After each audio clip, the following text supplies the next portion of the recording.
Porque o investidor que é maduro, ele entra no negócio sabendo do risco. Ele não entra para ganhar, entre aspas. Ele entra para assumir risco. Sim. Então, ele tá disposto, e deixa entre aspas, a perder aquele dinheiro. O investidor maduro, ele sabe que isso pode acontecer. Então, se o investidor entra em um negócio, então ele entrou de investidor para construir uma casa para venda, e as pessoas têm a seguinte mentalidade: não vou chamar um investidor porque se não der tudo aquilo que eu planejo, eu vou me queimar com o cara. Cara, o investidor maduro, ele não pensa assim. Ele sabe que pode dar ferro. Ele sabe que pode empatar. Ele já analisou isso, não se preocupe, meu amigo. E ele já levou prejuízo. Ele já levou em consideração isso daí. Aí o que acontece? Ele entra contigo, por mais que às vezes era para dar 35%, mas deu só 10%, e você foi honesto, fez certo, você apresentou para ele onde que está os erros, e se corrigir lá na frente, essa rentabilidade vai aumentar, cara, esse cara ele vai continuar contigo. Detalhe, sim, os 10% é lucro. Ele não perdeu. Sim. Né? Isso aí. E até uma pergunta que eu ia fazer para você. E por que ele está com você até hoje? Honestidade. Exato. A honestidade é a alma do negócio. Porque não foi rentável aquele negócio para ele, a primeira que eu fiz. Por quê? Porque eu não tinha conhecimento. Cara, eu levei 2 anos para construir 2 geminadas de 60 metros quadrados cada uma. Eu tive 33 mil de lucro nesses 2 anos. Cara, isso não é nada. Sim. Isso não é nada. Eu fiz os cálculos para ele ir render mais e deixar o dinheiro aplicado do que ali comigo. E com a Selic baixa naquela Mas época. por que ele voltou por que ele continuou investindo? Entendeu? Por que ele continuou investindo? Honestidade. Entendeu? A transparência. Entrou no risco sabendo do risco. Sim.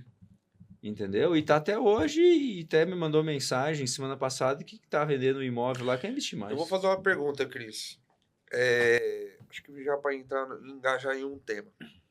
O atual mercado tem muita gente que tá com medo de entrar no investimento. Como? O atual mercado, sim. né, hoje do episódio 1 do podcast, o pessoal tá com medo de entrar no investimento. Hoje, o que você aconselha, o que traz de segurança para o cara investir no ramo imobiliário, com a Selic, por exemplo, pagando lá a rentabilidade de 1,5%? O que traz segurança quando o mercado... Ele entrar no mercado imobiliário. O porquê eu tô te falando isso? Por exemplo, tava em negociação hoje não, essa semana, com um rapaz que quer comprar um imóvel nosso. Que tava segurando ele porque tava rendendo 1,5% ali para ele comprar o negócio. O que faz o investidor entrar quando a Selic está alta é ele entender o mercado. Se ele entender o mercado, ele não vai dar bola, entre aspas, para a Selic. Porque ele entendeu as regras do jogo. O que acontece? Eu vou complementar o que você está falando. Quando o mercado... Por que eles aumentam a taxa Selic? Para sair dinheiro do mercado e esse dinheiro vai para banco, para aplicação. É para reter a inflação. O banco retornando... Isso. É para reter a inflação. Porque quanto mais dinheiro no mercado, maior é a inflação.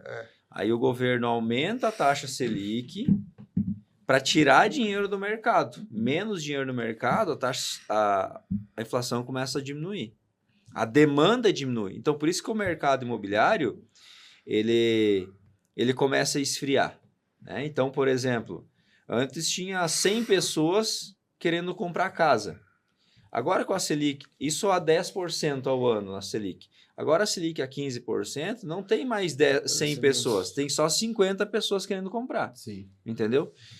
Só que daí o que começa a acontecer? Vários imóveis começam a ficar encalhados e não vendem. Aí o investidor olha para isso. Só que tem outro ponto.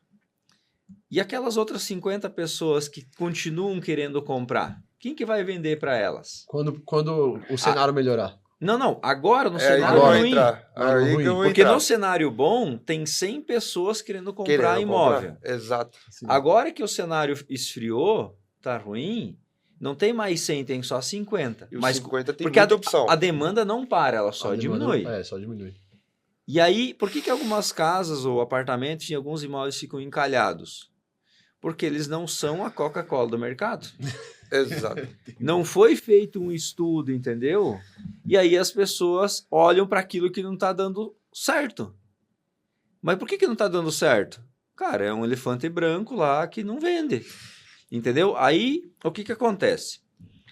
Primeiro, o investidor tem que entender isso. Que não vende por quê? Porque é um produto ruim. Sim. Entendeu? É um produto ruim. Você pega, por exemplo, água no deserto. Tu vende até água suja no deserto. Tá todo mundo com sede. Mas vem na cidade onde tem mercado, água para todo mundo, ver se tu consegue vender água. Não vende, cara. Não vende. Tu tem que ter a melhor, tu tem que ter a melhor água da região para vender. Ponto. Né? É isso aí. Então tem que entender isso. Então, se você tem a Coca-Cola do mercado, você vai vender em tempos de crise também. E o que acontece? Aquele investidor que vai investir em tempo de crise, ele tem que entender o seguinte. Então, antes tinha 100 pessoas querendo comprar, agora você tem 50. Diminuiu a demanda, beleza.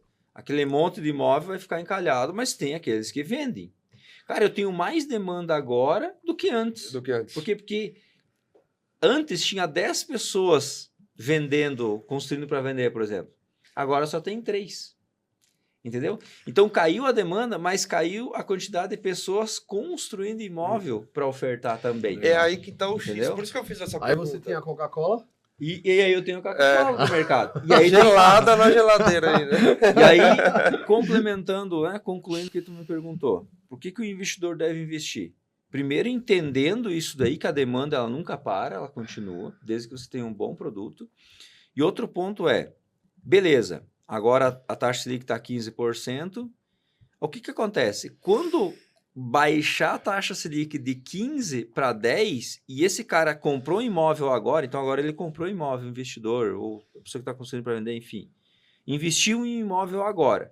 E esse imóvel está 500 mil, por exemplo, taxa Selic a 15.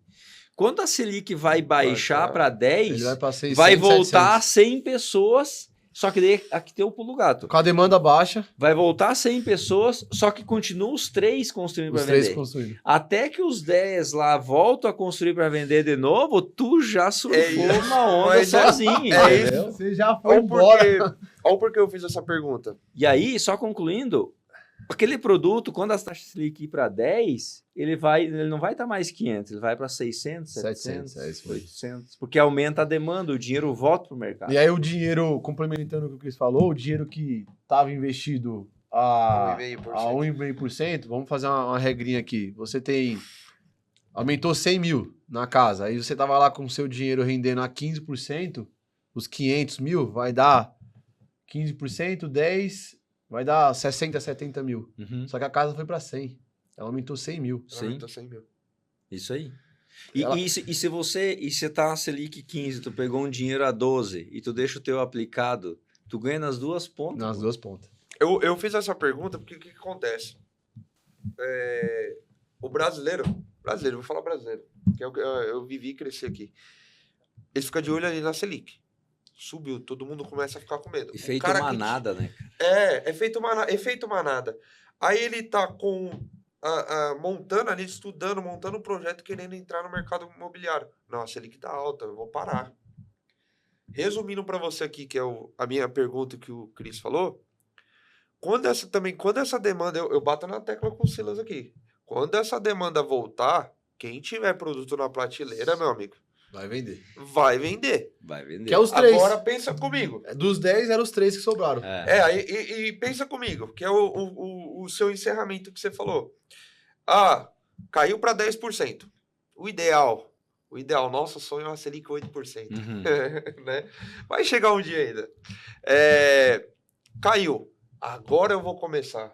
Só que aqui no Brasil, eles estão estudando investimento fora, nos Estados Unidos já estamos operando, né, que lá é totalmente diferente. Creio que a gente pode entrar um pouco nesse assunto. Aqui no Brasil, o sistema é muito burocrático. Então, para você colocar um produto lá na prateleira, já precificado, com nota fiscal, a nota fiscal que eu falo é documentado o imóvel. Uhum.